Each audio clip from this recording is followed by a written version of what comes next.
ఇమాం మౌజాలకు మన జీతం ఇచ్చిందా? మనం వచ్చాకనే ఫస్ట్ టైం వాళ్ళని గుర్తించి వాళ్ళని గౌరవించుకున్నాము. ముస్లిం మైనారిటీ పిల్లలకు, మన గిరిజన పిల్లలకు, మన ఎస్సీ పిల్లలకు, మన బీసీ పిల్లలకు ఎంత మంచి రెసిడెన్షియల్ స్కూల్ పెట్టుకున్నాం. అందరినీ కూడా ముందు తీసుకుపోవాలి.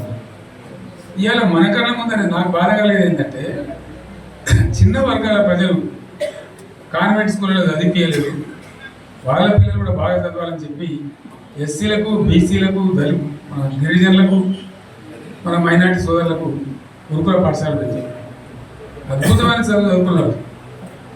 ఇవాళ మొత్తం రోజు బడి పిల్లలు విషాహారము, కడుపు నొచ్చుడు, బాధపడు, పురుగులు అన్నం పెట్టుడు, పిల్లలు వెళ్ళిపోతున్నారు. ఆ స్కూల్లో జిల్లాలకు వెళ్ళిపోతున్నారు. తల్లిదండ్రులు కూడా భయపడి తీసుకుపోతున్నారు. ఏం ఘోరం ఇది నాకు అర్థం కాదు. మళ్ళీ ఇది చేసి కూడా ఇప్పుడు మళ్ళీ అదే కాంగ్రెస్ పార్టీ అంతేనా? మళ్ళీ పాత కాంగ్రెస్ మోపైంది, మళ్ళీ కరెంట్ కోతలు మోపైంది. ఎండాకాలానికి ఏం గతి అవుతుందో మార్చి ఏప్రిల్ ఏమవుతుందో ఇంకా కరెంటు కోతలు మోపైనాయి, మంచినీళ్ళు సరిపోతలేవు, అడిగే నాతో లేడు. ఎవడన్నా గట్టిగా నిలబెట్టి సిల్ల తీసాడితే వారికి పోలీసులు నిలబెట్టేయడం. ఇదేనా రాజ్యం? ఇట్లా ఉందా రాజ్యం? ఎందుకు వచ్చింది ఈ పరిస్థితి చెప్తా. నాకే గుర్తులేదు. నేనేమంటున్నా అంటే, ఇట్లా అనేక పనులు చేసుకున్నాం. మనం గోదావరి నుంచి నీళ్ళు తెచ్చుకుంటాం, నీళ్ళు తెచ్చుకొని మంచినీళ్ళ తర్వాత సాగు నీళ్ళు ఎప్పుడో పడతాయి.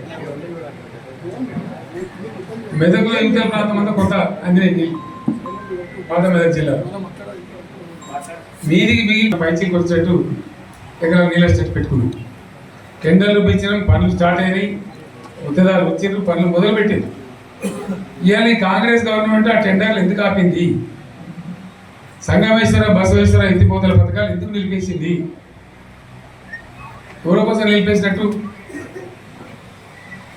నేను హరీష్ రావు చెప్తున్నా, మీరు రెండు తాలూకాల ప్రజలు కూడా సమీకరించి సంగమేశ్వర, బసవేశ్వర మీద పెద్ద ఎత్తున దండయాత్ర చేయాలి.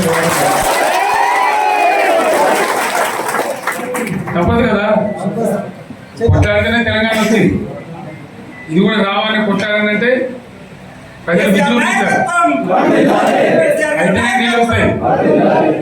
సంగమేశ్వర లిఫ్ట్ రావాల్సిందే, బసవేశ్వర లిఫ్ట్ రావాల్సిందే. ఖచ్చితంగా రెండు తాలూకాలకు కూడా 1,50,000 ఎకరాల నీళ్ళు వస్తే పంటలు పండితే మనం బతుకుతాం.